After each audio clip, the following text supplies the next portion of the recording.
So hi everyone, this is a kind of a catch-up video. It has been brutally cold here in Alberta since Christmas and New Year's. We've been so busy with our work in Saskatchewan, machines breaking down. It's been very difficult. We felt bad about putting out that video just on the Saskatchewan road trip, simply because it really had no content. So this is a kind of a catch-up video.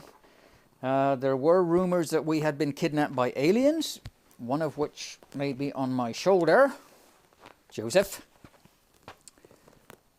But we're doing okay. It's been very busy, and things are good. Things are good, especially for Joe. I went out to the truck this morning, and here's the GoPro laying on the dashboard. The rubber sucker that sticks to the windshield is absolutely solid. Welcome to Canada, eh? And actually, I'm not so sure that this thing would even run anyway, when you got that kind of temperature. Oh well, time for some heat. And this is one of the ponds that I dug down the side of the driveway. Just take a look at how much the water has dropped. Now that water is about 8 feet deep in the center. You can see the crack in the ice there. And that just goes to show how far down the groundwater has dropped. So obviously it's not frozen in the bottom. The water table is dropping.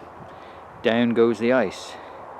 And it has been brutally cold, minus 40, and I don't care which scale you're in. Minus 40 is minus 40. Brutally cold. Anyway, there we are.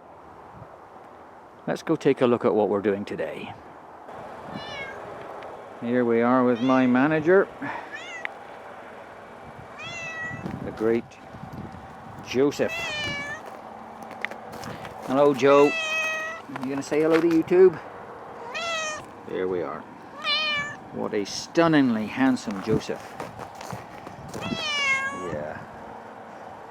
Come on, let's go have a look at what we're doing today. Shall we? Come on, you come with Dad. Come on. Okay, I'll come. There's the horse trough.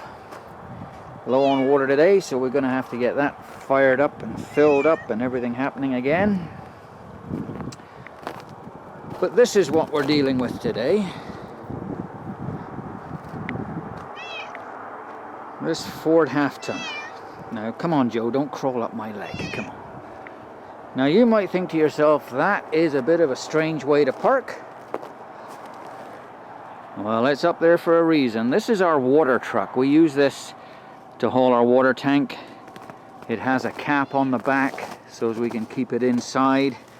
The tank stays inside, no snow gets in around it. But we got a problem. And this is the problem. And there's the exhaust ports coming out of the left cylinder head. And we got broken exhaust studs. Both of them on the back are broken off. Inside the head, deep. In a moment of weakness, I decided to try and drill this top one out. Not a good idea. Usually I will weld a nut on, but because they're, my goodness, 3/8, almost half an inch deep, broken off inside the head, I thought, well, I'll try drilling it. It's not going well. So I'm back to welding. So we got 1, 2, and a third one up the front here. If I can get the camera in there. Now you'll see that I've welded a nut onto it. And that one too was broken off deep inside. So I just started building the stud up to make a kind of a nipple coming out of the head, then popped the nut over it and welded the nut onto the nipple of metal that I built up. And it's loose. The heat with the welding has loosened it, and it's winding out. So as far as I'm concerned, that is definitely the way to go. So there's our nut in there. We'll get a socket on it and see how easily that thing winds out. No trouble at all. Hopefully we'll have the same luck with the others. Now there's that first stud I got out, and you can see how much we had to build it up because the face of the cylinder head was what the nut was pushed up against. So we had to build it up quite a bit. We're using a little wire feed MIG welder. Quite easy to do, and I'm not too worried if we did damage the threads a little bit in the aluminum, because as this thread winds out, it will recut and clean the threads up. So I don't get too excited if there's a little bit of damage to the threads there. But that one worked well. Okay, so we're doing the bottom one next on the back. You can see where I've gone in there with the MIG and built up the end of the stud to build a nipple out past the face of the head. Now we're going to pop a nut over there, weld it on, and hope for the best. Now if that nipple does twist off, we can go in and build it up again. Usually you got a couple of attempts. But so far, so good. Okay, so we got that little Ford finished, the exhaust manifold done, and we got her inside where we can do some work undercover, but we have company.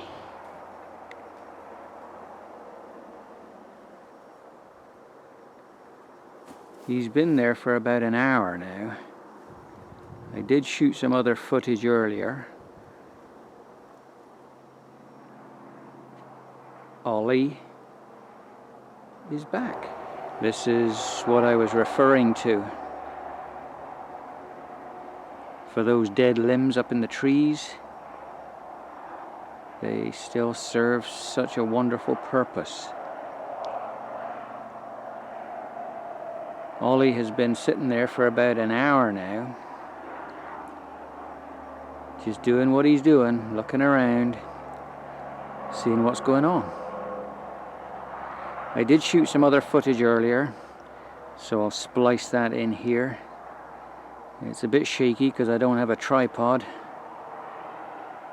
but with the amount of time he's been sitting there, I would have had time, but I figure that would be the curse if I go to get a tripod. So there we are. Dear old Ollie, we have not seen him all winter. So he's a very welcome return to the 12.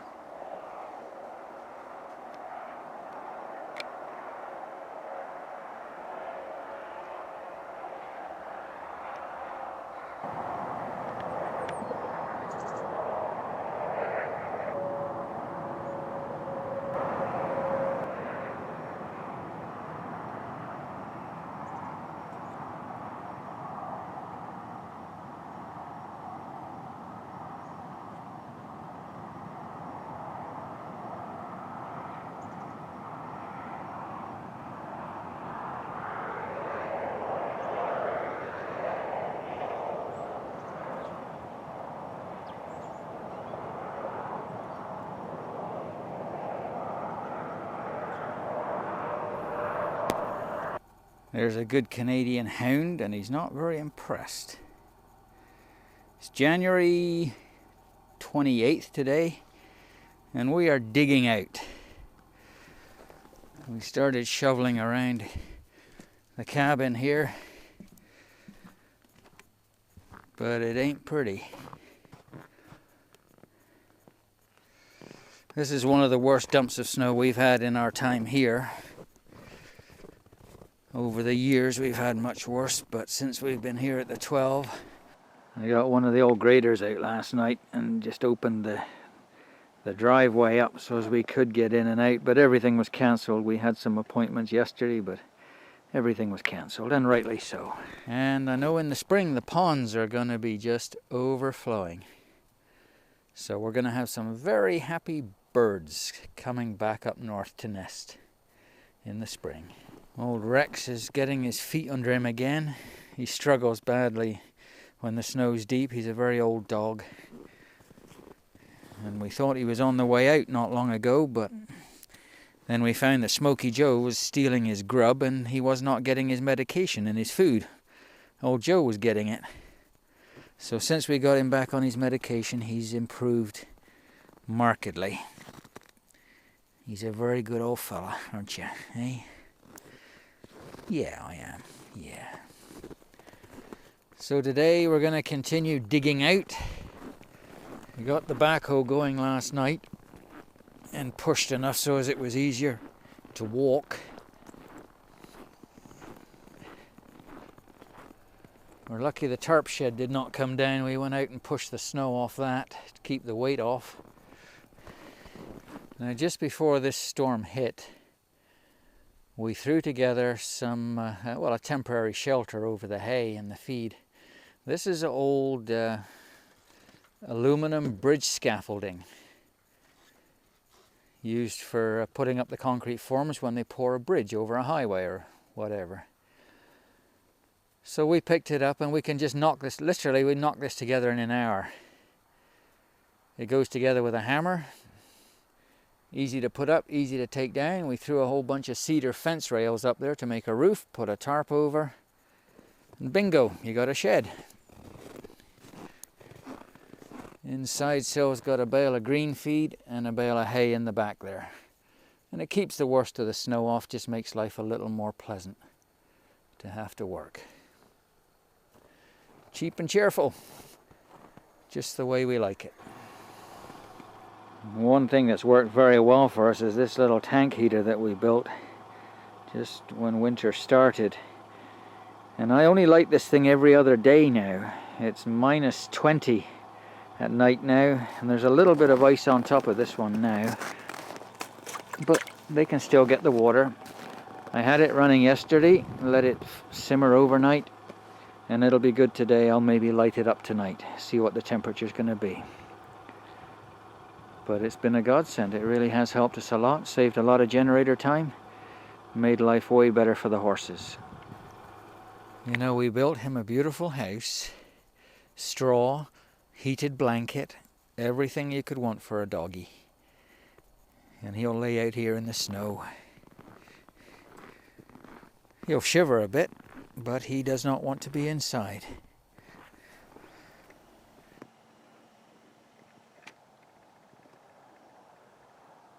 There's the plow truck out there opening things up.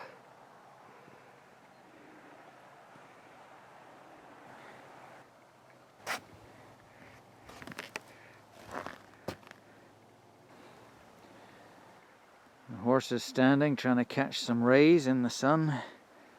They got their winter coats on, and they need them. Are you yawning? Are you yawning, Ivy? Ivy is a Cromello. You can't hardly see it, but her eyes are blue.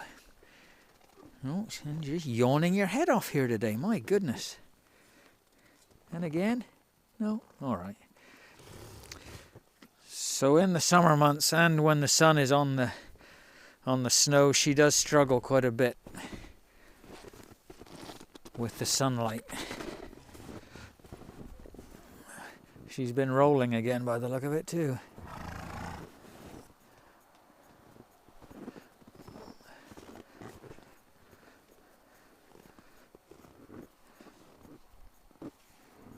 Hello. Hello, Ivy. Oh, Dad. Can I eat that? No.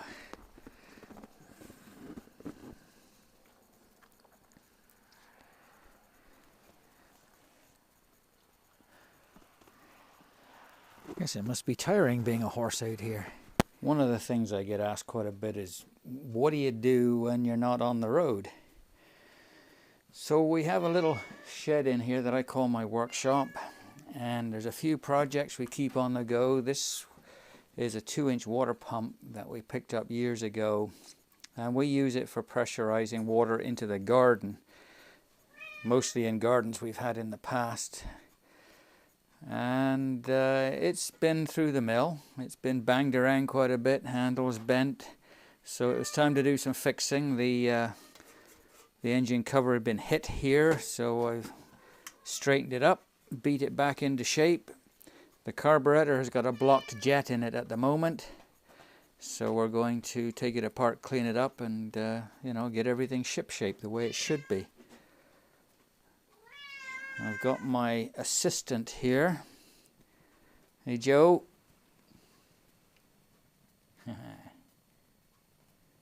Hello, says Joe. Okay. Now this is an interesting arrangement here. If you've been to our blog, you'll have read about the miracle of Smokey Joe. And he's just a stray who came in and he stayed with us and become a very good friend. But he is somewhat challenged between the ears. So if we left him to his own devices, he would set himself on fire. He loves heat. Now I have this Katadyn heater here set up in the shop, which runs on propane and just gently radiates a nice heat. I put a bed down here for him, but that's not enough when it's 30 and 40 below outside. So I have our Mr. Buddy heater in here, and that provides, just even on a low setting like it is now, more than enough heat to keep it toasty in here, around 50, 55 degrees. But Joe would set himself on fire. He would literally sit on it. So we had to bring this steel cage in and keep it over the fire to keep Joe off it. Of course, it helps when I bring batteries in, and I can set things up there to warm them up. So something just as simple as bringing in a stray cat can cause all kinds of problems. But it also brings all kinds of benefits too. Hey, Joe?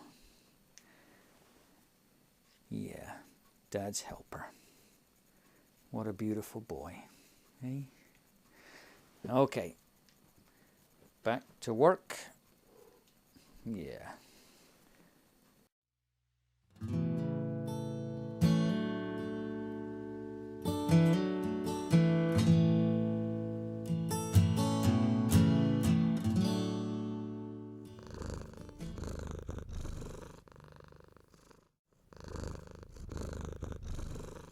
Oh, you're insane. You are a total wacko cat. Wacko! Aren't you? You're wacko. You are. Get your butt out of YouTube. Syl figures this cat has got ADD. And she's probably right.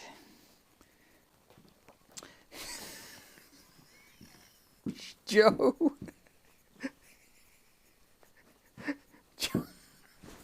Joe. Joseph. You're a feline terrorist. I'm just going to carry on regardless, okay? But you make it awful hard. Get off! Get off!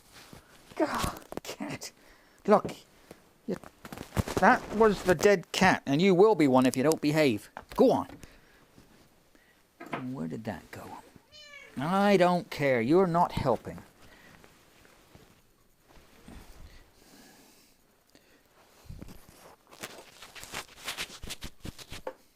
Nope. You are going to be in so much trouble, mister. So much trouble. There won't be a bucket big enough to hold all the trouble that you're in. Oh, good Dad. Nobody else would have him. Only us. No, come on. No, Joe.